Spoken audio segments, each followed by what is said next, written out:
1956 میں امریکہ میں ایک بحری جہاز تیل لے کر جا رہا تھا۔ یہ جہاز اچانک اپنے روٹ سے ہٹا، سمندر میں موجود ایک چٹان سے ٹکرایا اور پاش پاش ہو گیا۔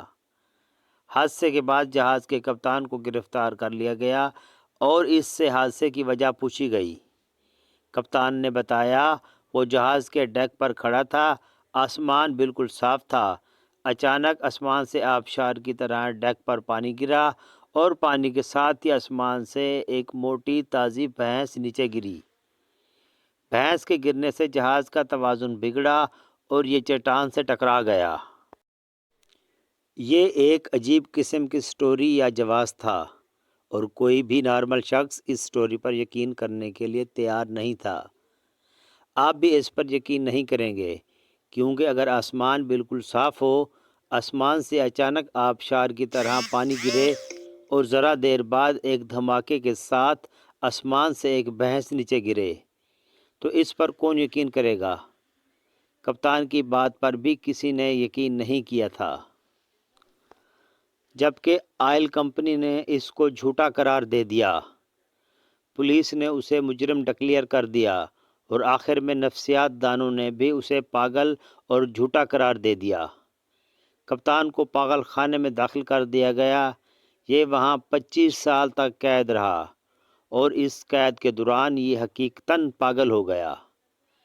یہ اس کہانی کا ایک پہلو تھا اور اس پہلو کو دیکھنے، سننے اور پڑھنے والے اس کپتان کو پاگل یا جھوٹا کہیں گے۔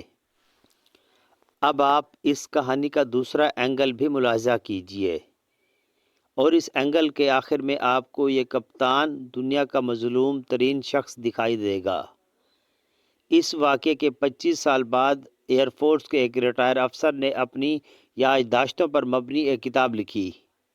اس کتاب میں اس نے انکشاف کیا 1956 میں ایک پہاڑی جنگل میں آگ لگ گئی تھی اور اسے آگ بجھانے کا ٹاسک دیا گیا تھا۔ اس نے ایک جہاز کے ساتھ پانی کا ایک بہت بڑا ٹینک باندھا۔ وہ اس ٹینک کو جھیل میں ڈبو کر بھرتا، جنگل کے اوپر جاتا اور پانی آگ پر گرا دیتا اور ٹینک بھرنے کے لیے دوبارہ جھیل پر چلا جاتا۔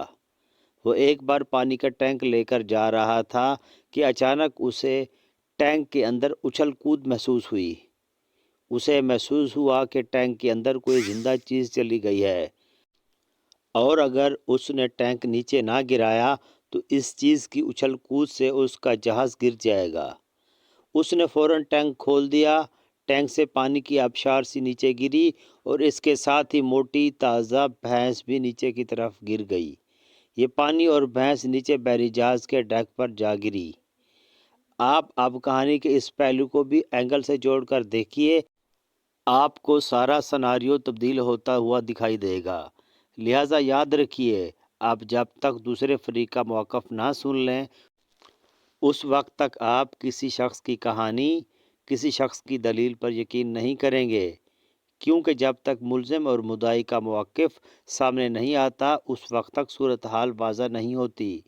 حقائق کیا ہوتے ہیں؟ حقائق کہانی کی طرح ہوتے ہیں اور آپ جب تک کسی کہانی کا دوسرا پہلو یا اس کا دوسرا اینگل نہیں دیکھ لیتے، اس وقت تک وہ سٹوری مکمل نہیں ہوتی، اس وقت تک حقیقت آپ کے سامنے نہیں آتی۔ لہٰذا زندگی میں جب بھی کبھی آپ ایسی صورتحال کا شکار ہوں، آپ پہلے ہمیشہ دونوں فریقین کو سننے کے بعد ہی فیصلہ کریں۔